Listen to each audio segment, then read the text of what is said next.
गादेगाव तालुका पंढरपूर येथील समाजरत्न पुरस्कार प्राप्त व विविध क्षेत्रात केलेल्या उल्लेखनीय कार्यामुळे सर्व परिचित असलेले जैनुद्दीन मुलानी यांना विठाई साहित्य साधना या राज्यस्तरीय पुरस्काराने नुकतंच सन्मानित करण्यात आले। तपोवन बहुउद्देशीय संस्था व विठाई वारकरी गुरुकुल यांच्या संयुक्त विद्यमानाने आयोजित केलेल्या या राज्यस्तरीय पुरस्कार सोहळ्यात जैनुद्दीन मुलानी यांना आमदार दीपक आबा साळुंखे पाटील, विभागीय शिक्षक आमदार दत्तात्रय सावंत, हरिभक्त परायण चौरे महाराज यांच्या शुभ हस्ते सन्मानित करण्यात आलं। राष्ट्रवादी युवक काँग्रेस उपाध्यक्ष समाधानदादा काळे, धाराशिव युनिटचे कार्यकारी संचालक अमर पाटील, विठ्ठलचे तज्ञ संचालक प्राध्यापक तुकाराम मस्के, दिनकर दाजी चव्हाण, ज्येष्ठ समाजसेविका चंदाताई तिवारी, मारुती जाधव, प्राध्यापक सुनील अडगळे सर, तर कार्यक्रमाचे संयोजक हरिभक्त परायण सूर्याजी महाराज भोसले, हरिभक्त परायण माधुरी सूर्याजी भोसले यांच्या उपस्थितीत हा सन्मान करण्यात आला।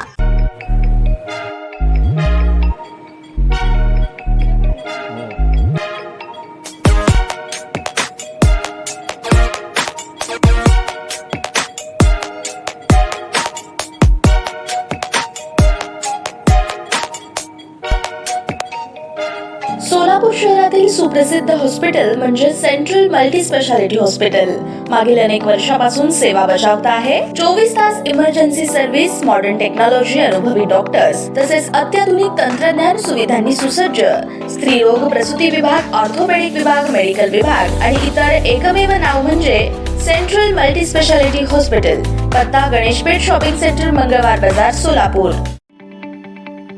ताज्या बातम्या पाहण्यासाठी प्राईम महाराष्ट्र न्यूज चॅनलला सबस्क्राईब करा।